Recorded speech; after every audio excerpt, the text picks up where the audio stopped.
Yes, literacy in itself is not education. Mahatma Gandhi wrote, by education I mean an all round drawing out of the best in child and man, body, mind, and spirit. Literacy is not the end of education nor even the beginnings, it is only one of the means whereby man and woman can be educated. Literacy in itself is not education. I would therefore begin the child's education by taking it a useful handicrafts and enabling it to produce from the moment it begins its training.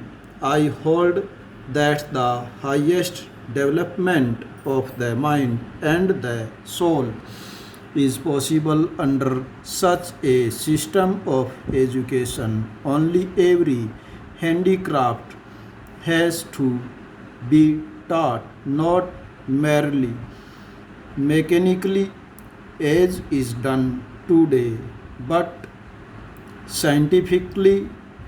The child should know the why and the where of every process. Next is national sentiments spread. Other thinker also began thinking of a system of national education which would be radically different from that set up by the British. Next, Tagore's Abode of Peace. Next, many of you may have heard. Do you know why it was established and by whom? Next, Rabindranath Tagore started the institutions in 1901. As a child, Tagore hated going to school. He found it suffocating and oppressive. The school appeared like a prison, for they could never do what he felt like doing. Next, so while other children listened to the teacher, Tagore's mind would wander away. The experience of his school days in Calcutta shaped Tagore's ideas of education. On growing up, he wanted to set up a school where the child was happy, where she could be free and creative, where she was able to explore her own thoughts and desires. Tagore felt the childhood ought to be a time of self learning outside the rigid and restricting discipline of the schooling system set up by the British. Teachers had to be understand the child and help the child develop her curiosity. According to Tagore, the existing school killed the natural desires of the child to be creative. Her sense of wonder. Next, Tagore was of the view that creative learning could be encouraged only within a natural environment. So he chose to set up his school 100 kilometers away from Calcutta in a rural setting. He was it as an abode of peace where living in harmony with nature, children could cultivate their natural creativity. Next, in many sense, Tagore and Mahatma Gandhi thought about education in similar ways. Next, there were, however, differences too. Next, Gandhiji was highly critical of Western civilization and its worship of machines and technology and mechanic.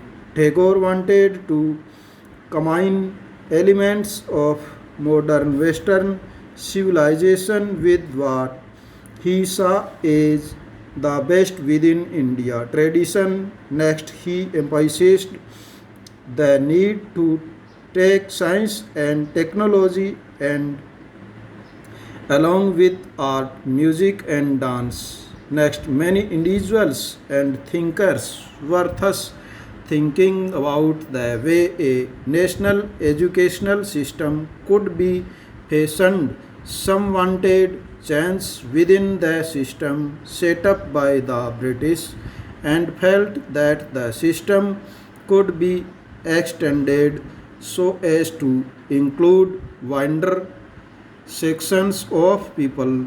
Others urged that alternative system be created to that people were educated into a culture that was truly national. Who was to define what was truly national? The debate about what this national education ought to be continued till after independence. Next,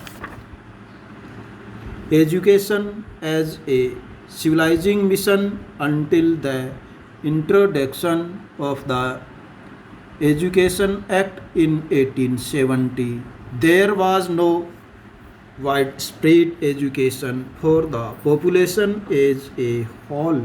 For most of the 19th century, child labor being widely prevent poor children could not be sent to school for their earning was critical for the survival of the family.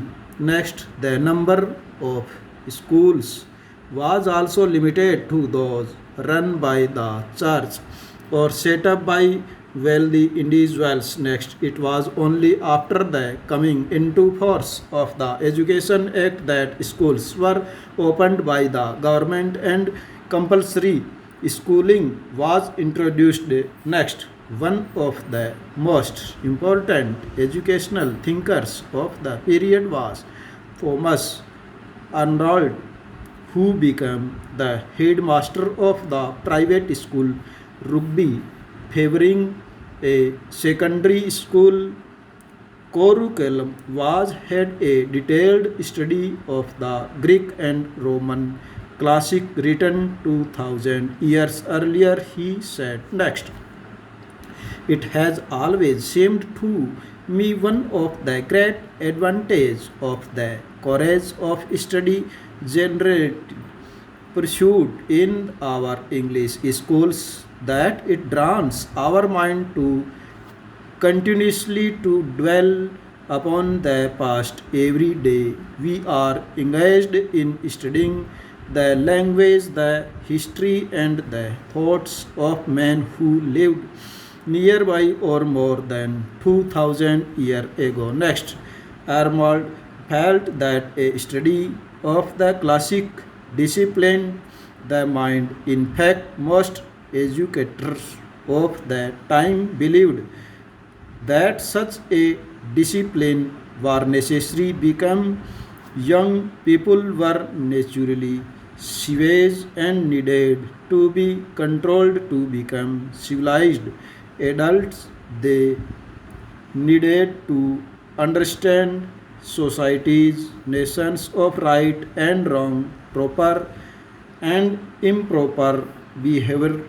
Education, especially one which disciplined their minds, was meant to guide them on this path. Can you suggest how such ideas might have influenced thinkings about education of the poor in England and of the natives in the colonized stuff?